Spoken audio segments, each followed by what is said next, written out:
लजीज खानों के साथ बिस्मिल्लाह होटल कर रहा है आपका इस्तकबाल।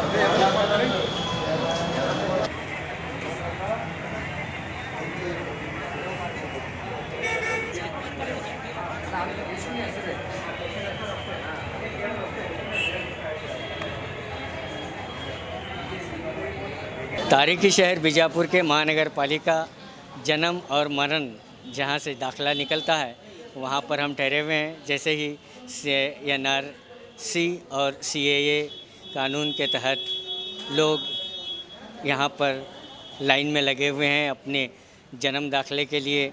सुबह सुबह आकर महिलाएं हो पुरुष हो, जिसमें कई मोतबर शख्सियतें भी हैं, और सबको आज यहाँ पर लाइन में ठहरे हुए हैं।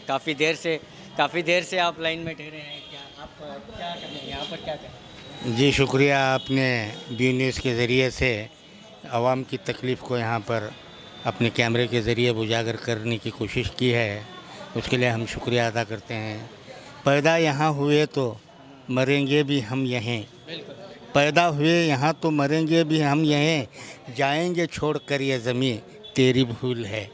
तो इस तरह यहाँ आजमाइशों में डाला गया है आवाम को। हमारे बर्थ सर्टिफिकेट आज़ादी से पहले हम लोग पैदा हुए, और आज हमें पूछ रहे हैं कि हम कहाँ पैदा हुए, किधर पैदा हुए, कब पैदा हुए। तो ये सारी चीज़ें जो है इस बुढ़ापे में हमको आकर ये तकलीफ़ उठानी पड़ रही है। उसके लिए हम गवर्नमेंट का शुक्रिया अदा करते हैं कि कम से कम हमें जो है ना हमारी पैदाइश का एहसास तो दिलाया है, वरना यूं ही जी रहे थे हम लोग। आज हम बताएंगे कि हमारी जो है पैदाइश क्या है, किस तरह हुई, क्या हुई, और हम यहाँ के बाशिंदे हैं या नहीं। तो ये साबित करेंगे। हमारी पूरी कोशिश है कि हम साबित करें कि यहाँ के सर्टिफिकेट के ज़रिए हम यहीं के हैं। अगर नहीं मिलती तो फिर खुदा की मर्ज़ी है। कितनी देर से ठहरे हैं? बस सुबह से ठहरे हैं, अभी आने का नाम नहीं ले रहा है हमारा नंबर। तो इंशाअल्लाह ताला आएगा। अगर बंद हो जाएगा तो फिर चले जाएंगे, फिर दूसरे दिन आएंगे। इस तरीके से ये सिलसिला जारी रहेगा जब तक हम लोग ये सर्टिफिकेट न लें। ಇದು ಜನ್ಮದಿನಾಂಕ ಬೇಕೆ ಜನ್ಮದಿನ 2 ತಾಸು ಐತ್ರಿ ನಿಂತಿಟ್ಟೆ ಕಾಲು ಉಸ್ಲಾತ್ತವ್ರಿ ನಮ್ಮ ಮಗಂದ್ರಿ ಬಂದು ಈಗ ಬರ್ತಾರೆ ಜಸ್ಟ್ ರೀ जन्म दाखला कितनी देर से ठहरे हैं? 4 ಗಂಟೆ ವಾ. ಹಲೋ ಸರ್, ಇದು 2 ಕೌಂಟರ್ ಮಾಡಿಸ್ರಿ. ಮಂದಿ ಪಬ್ಲಿಕ್ ಭಾಳ ತ್ರಾಸ ಆಗ್ಯದ. ಬಂದು 4 ತಾಸು ಗಟ್ಟಲೆ ನಿಂದಿರ್ಬೇಕಾಗ್ತದೆ ಇಲ್ಲೇ. ಜರ ದಯವಿಟ್ಟು 2 काउंटर ಮಾಡಿ ಚಲೋ ಆಗ್ತದೆ ನೋಡ್ರಿ. वो से ठहरे हैं 2-3 घंटे से, और ऐसो अभी तक नंबर नहीं आ रहा। और एक काउंटर बनाए तो अच्छा होता है इधर। हाँ, अब तादाद बढ़ रही आते आते दिन ब दिन, जैसा जैसा वक्त जा रहा। तो गुजारिश है कि एक काउंटर बनाएं। ಜನನ ಇದು ಸರ್ಟಿಫಿಕೇಟ್ ತೊಗೊಳಕ್ಕೆ ಬಂದಿದೆ. 1-2 ತಾಸು 1.5 ತಾಸು ಆತು ರೀ. ಹಾಂ, ಅಂದರೆ ಇಲ್ಲಿ ಜನನ ಮರಣ ಎರಡೂ ಒಂದೇ ಕಡೆ ಕೊಡ್ತಾರೆ. ಅದರ ಸಂಬಂಧ ಸ್ವಲ್ಪ ಲೇಟ್ ಆಗ್ಲತ್ತಿದೆ. ಇನ್ನೊಂದು ಕೌಂಟ್ರ್ ಮಾಡಿರಿ. ಜನನದ ಬೇರೆ ಮರಣದ ಬೇರೆ ಮಾಡಿದ್ರೆ ಅಂದ್ರೆ ಅನುಕೂಲ ಆಗ್ತದೆ ಎಲ್ಲರಿಗೆ.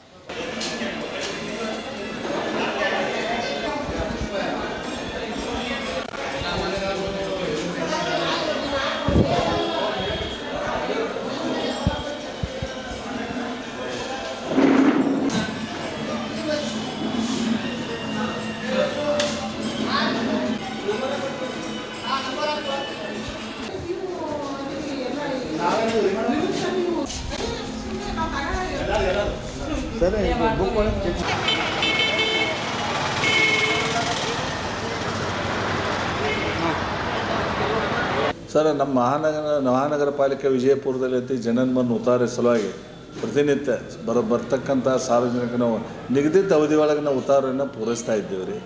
ಸಾರ್ವಜನಿಕರು ಅವ್ರ ಬೇಡಿಕೆ ಏನಿದೆ, ನೀವು 2 ಕೀ ಮಾಡಿರಿ, ಜನನ ಉತ್ತಾರಕ್ಕೊಂದು ಮಾಡಿರಿ, ಮರಣ ಉತ್ತಾರಕ್ಕೊಂದು ಮಾಡಿರುತ್ತೆ. ಆದರೆ ಸರ್ಕಾರ ನಿಯಮ ಪ್ರಕಾರ ನಾವು ಅಧಿಕಾರಿಗಳು ಒಂದೇ ಕೀ ಇರೋದ್ರಿಂದ ವ್ಯವಸ್ಥಿತವಾಗಿ ಯಾವುದೇ ರೀತಿ ತೊಂದರೆ ಆಗದಂತೆ ನಾವು ಕ್ರಮ ಕೈಗೊಳ್ತಾ ಇದ್ದೇವೆ.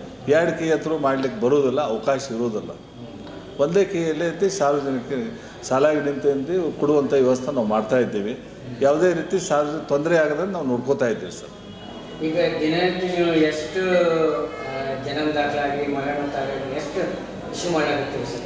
ಅಂದಾಜು ಪ್ರತಿನಿತ್ಯ ಸುಮಾರು 150ರಿಂದ 200 ಜನ ಏನೈತಿ ನಮ್ಮಲ್ಲಿ ಉತ್ತಾರ ಹೋಗ್ತಾ ಇದ್ದಾರೆ. ಜನನ ಮರಣ ಎರಡು ಉತ್ತಾರ ಹೋಗ್ತಾ ಇದ್ದಾರೆ ಸರ್.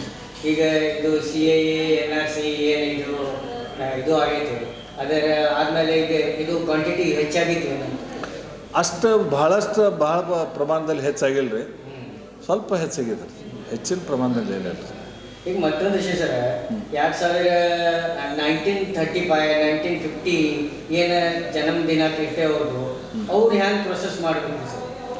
ಈಗ ಅವ್ರ ಕೋರ್ಟ್ದಿಂದ ಆದೇಶ ಮಾಡ್ಕೊಂಡು ಬರಬೇಕಾಗ್ತದೆ ಸರ್. ನಮ್ಮಲ್ಲೇ ನಾವು ಈಗ ದಾಖಲು ಮಾಡುವಂಥ ಪ್ರಯೋಜನ ಇಲ್ಲ.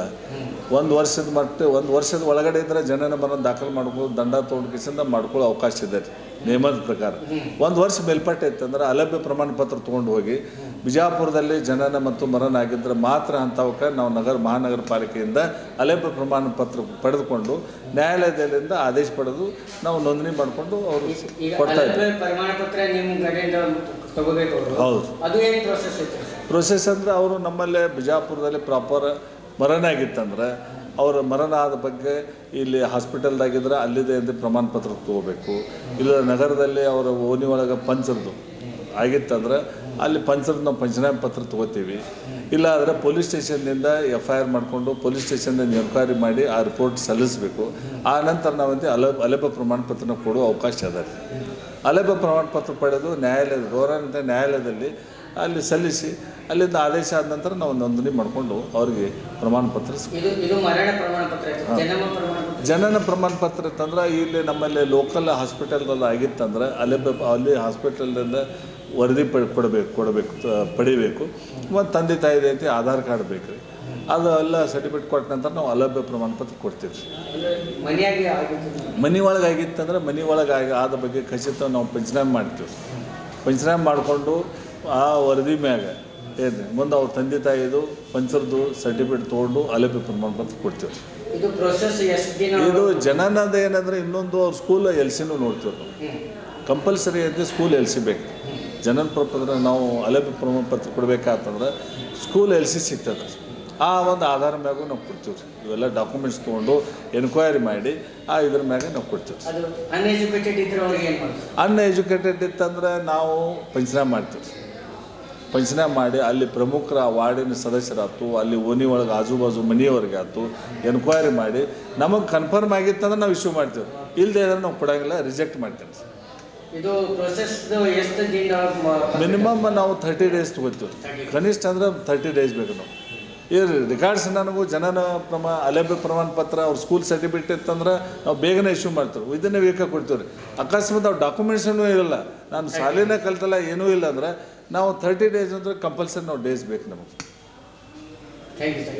Welcome sir. ಜನಕ್ಕೆ ಏನಾದರೆ ಈಗಿನ ನಾವು ಜನನ ಆಗಲಿ ಮರಣ ಆಗಲಿ ನಿಗದಿತ ಅವಧಿ ಒಳಗೆ ಮಾಡೋದು ಅವ್ರಿಗೆ ಸೂಕ್ತ, ನಮಗೂ ಸೂಕ್ತ.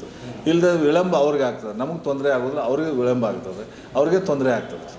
ಅದಕ್ಕೆ ಜನನ ಆಗಲಿ ಮರಣ ಆಗಲಿ ನಿಗದಿತ ಅವಧಿ ಒಳಗೆ ಬಂದು ಮನೆಯಲ್ಲಿ ಆಗಿತ್ತಂದ್ರೆ ನಿಗದಿತ ಅವಧಿ ಒಳಗೆ ಬಂದು ಮಾಡಿಸ್ಬೇಕು. ಹಾಸ್ಪಿಟಲ್ದು ಆಗಿದ್ದ ನಾವು ರಿಪೋರ್ಟ್ ಬರ್ತಾವೆ, ಯಾರಿಗೂ ಸಮಸ್ಯೆ ಆಗೋದು. ಅದಕ್ಕೆ ದಯಮಾಡಿ ಏನೈತಿ ನಾವು ಸಾರ್ವಜನಿಕ ನಮ್ಮ ವಿಜಯಪುರ ನಗರ ಪ್ರದೇಶದ ಸಾರ್ವಜನಿಕ ವಿನಂತಿ ಏನು ಮಾಡ್ಕೊತೀನಿ, ಯಾವುದೇ ಜನನ ಮರಣ ಆಯ್ತಲ್ಲೋ ನಿಗದಿತ ಅವಧಿ ಒಳಗೆ ಬಂದು ಅದು ಆಗೈತಲ್ಲೋ ನೋಡಿಕೊಂಡು ಉತ್ತಾರ ಒಯ್ಯೋದು ಭಾಳ ಒಳ್ಳೆಯದು ಅಂತ ನನ್ನ ಅಭಿಪ್ರಾಯ.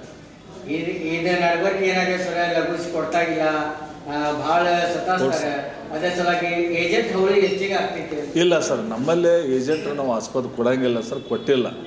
ಈಗ ನಾನು ರೀಸೆಂಟ್ಲಿ ಬಂದಿನ ಆ ರೀತಿ ಇಲ್ಲ, ಏಜೆಂಟ್ನ ಅವಕಾಶ ಕೊಡೋದಿಲ್ಲ.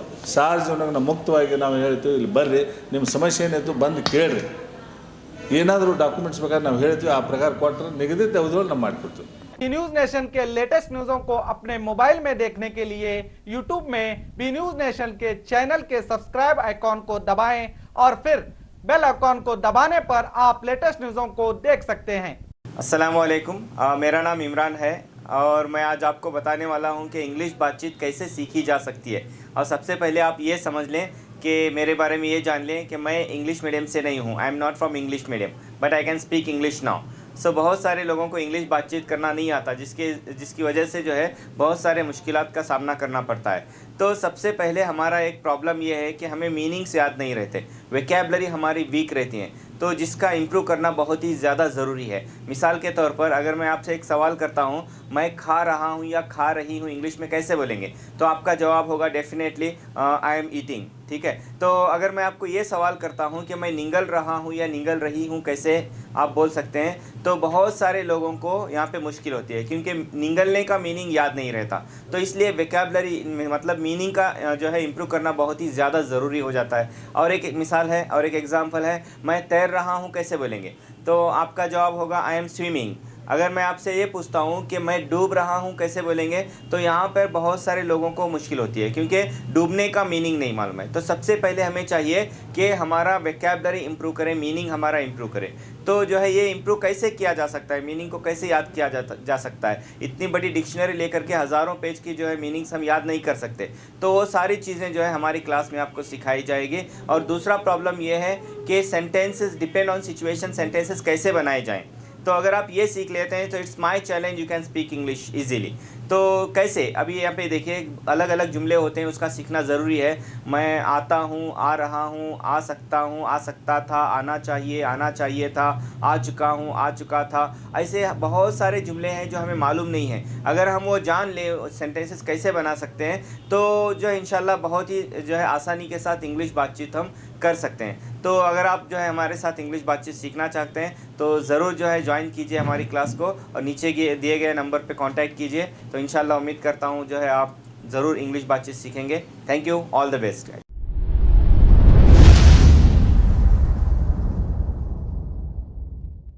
ಪ್ರತಿ ವರ್ಷದಂತೆ ಈ ವರ್ಷವೂ ಸಹ ಸರ್ವಧರ್ಮ ಸಾಮೂಹಿಕ ವಿವಾಹ ನಡೆಯಲಿದೆ. ಜವಳಿ ಸೋಷಿಯಲ್ ಗ್ರೂಪ್ ಆಶ್ರಯದಲ್ಲಿ ಬಿಜೆಪಿ ಅಲ್ಪಸಂಖ್ಯಾತ ಮುಖಂಡ ಯಾಸೀನ್ ಜವಳಿ ನೇತೃತ್ವದಲ್ಲಿ ಇದೇ ಜನವರಿ 5ರಂದು ನಡೆಯಲಿದ್ದು, ಹೆಚ್ಚಿನ ಸಂಖ್ಯೆಯಲ್ಲಿ ನೋಂದಣಿ ಮಾಡಬೇಕಾಗಿ ವಿನಂತಿ. ನೋಂದಣಿಗಾಗಿ ಸಂಪರ್ಕಿಸಿ ಇಬ್ರಾಹಿಂ ಜವಳಿ 9036393957, ಅಸ್ಲಂ ಸೈಯದ್ ಅಮೀನ್ 8970333944.